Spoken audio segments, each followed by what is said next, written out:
I saw a really interesting tweet the other day and I can't find it, so I feel like they deleted it. It really resonated with me and I'm sorry I can't show it to you. Just basically a random tweet saying the difference between most independent artists is mixing, and that if a lot of independent artists had better mixing, they'd be more successful. Now, is this true? Is this a true statement? Because I didn't really agree with it. I said XXXTentacion, great example. Go look at all his old music, you know, before he was commercially putting out music. The mixing is purposely blown out, purposely overly, you know, deep fried, saturated. That was the point. He didn't say that it was good mixing that separates artists. This tweet particularly said mixing in general. I think he meant good mixing. In X's case, it would have been tasteful mixing, or whoever was taking care of the mix, if he was doing it himself. They did that in the right sort of wrong way, if you know what I mean. Now, is this true? Do a lot of artists have just really good songwriting and what's really keeping them from success is the mix itself? I tend to disagree. Take an example like the rapper Ian. Go listen to Valedictorian, commercial breakout album, and it was on a label, I think. I think this was not an independent release. I'd have to check that. The mixing's terrible. I mean, it really sucks. It's not even tastefully bad. It's just kind of bad. And that just goes to show you that audience isn't specifically receptive to better mixing, I would say. That's a young audience for sure. But it always comes down to what kind of emotion, what kind of resonation do you get from the masses when you put out a song? Why do people resonate with it? Do they resonate with it like people resonate with commercial pop and Billboard Top 40 songs that are just like so clean and perfect sounding that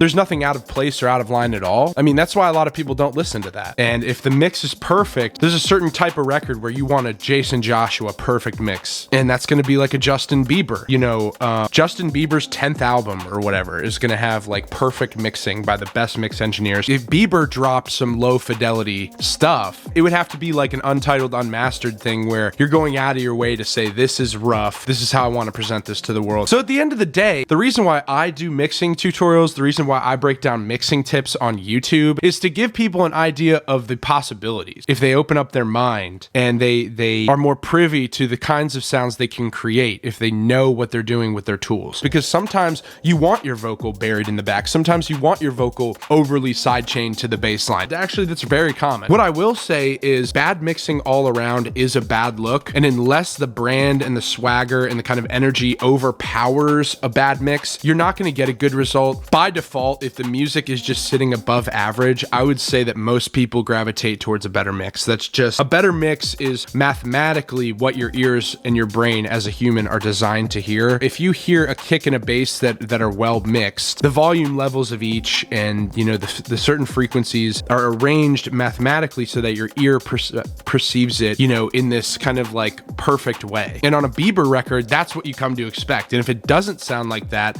there's going to be an issue. Learn the tools at your disposal, learn your DAW inside and out, and really go in depth on how you can forge a sound. Try to limit yourself, you know, try not to buy all these plugins, try not to use all these samples that are not you, manipulate them, put your own spin on it. And as far as mixing, you are just trying to achieve a listenable song. You're not trying to achieve mathematical perfection. If you're an independent artist starting out, it's highly unlikely you're going to get there just by yourself. But that's not really the goal. The goal is to have, you know, good music. So I'm not going to show you guys any music making today. I am absolutely swamped. I've got a bunch of stuff to do. I just realized I'm going home for Easter for a couple days, driving back to Illinois, and so I have to prepare for that. Anyway, I'll see you tomorrow. More news soon.